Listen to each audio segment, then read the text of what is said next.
A question I get a lot is, did you have kids? Or do you have kids? No, I have no children of my own. That was an intentional decision. Sam and I took that decision together when we were still quite young. We felt that we wanted to contribute to the world in a way that wasn't just bringing children into it. And that was very important to us. And we did live with great intention. Now, that's not to say I've got anything against kids. I don't. I have nothing against children. And I've been told on several occasions that I would make a good father. I doubt that. I don't. That's not to say I don't think I have very good traits. But if I'm being really brutally honest, and I mean brutally honest, I enjoy a certain level of focus, of peace, patience, and perspective. And based on what I've seen with my friends and my family who have children, that wouldn't endure or prevail if I were raising one or more children of my own, even if I were doing so with a partner. Now, the other thing that came up a lot recently and kind of got me on this tangent again was the question, what would you tell your younger self, or what advice would you give your younger self? And it got me to thinking about, what wisdom would I teach my children, or what wisdom should I be imparting to my nieces or sharing with my cousin's children, the children who are in my extended family.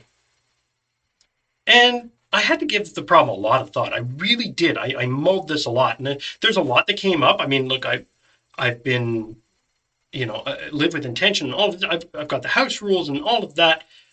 But one thing kept kind of coming to the top, because it was such a fantastically powerful foundation. And it came to me originally as never without my permission, but the neuroscience nerd in me, kind of got to the language of that. Our brains don't understand negation. So I kind of rethought it as only ever with my permission.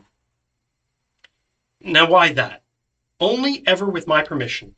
Because those 5 words provide the foundation for self-reflection, self-respect, establishing and understanding and upholding personal boundaries, all of which lead to really good self-esteem. Not cockiness, real self-esteem. The importance of cooperation and collaboration, an individual sense of equity, resilience when faced with adversity, and personal responsibility. Only ever with my permission requires an understanding of what they will and will not permit for themselves, their own boundaries, and to understand that this is true for others as well, that everybody has their own boundaries. It's a foundation for civil and respectful behavior, if you really come down to it as a foundation. And as nice as the lesson is, does it stop all the ills of the world? No. No, it doesn't.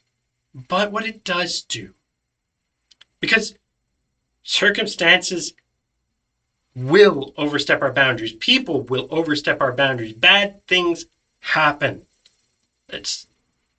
We will face adversity and it will overstep. But only ever with my permission determines what is worth our outrage, what is worth fighting for. How do we choose to respond internally, and what we choose to let identify or define us.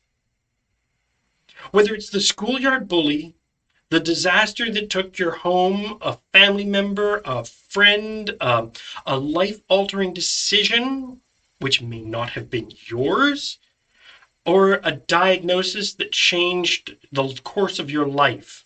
Again, maybe your diagnosis, maybe that of someone close to you, but it still requires you to know what you will and will not allow to identify you.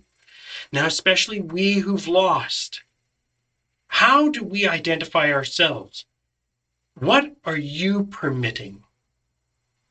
Is it only ever with your permission, because it defines how we proceed, how we move forward, what's truly important. That is a lesson that everyone, and I mean everyone, should learn early and live by. And if you're learning it only now, that's okay too. My name is Richard Struther, and I am the Widower's Wingman. You can find me at thewidowerswingman.com. And there, if you want to go further with this, if you want to discuss this with me, if you want to find out how you can make sure that this applies in your life, there's a link there. Book a call with me, schedule a call with me. I'd be happy to meet you and talk to you.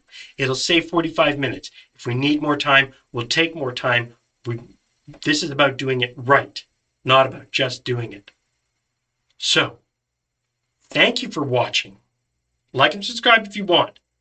But if you know somebody for whom this would be useful, please do share it. It's not useful unless it's getting to the people who need it. I will see you in the next video if I don't have the privilege of meeting you first.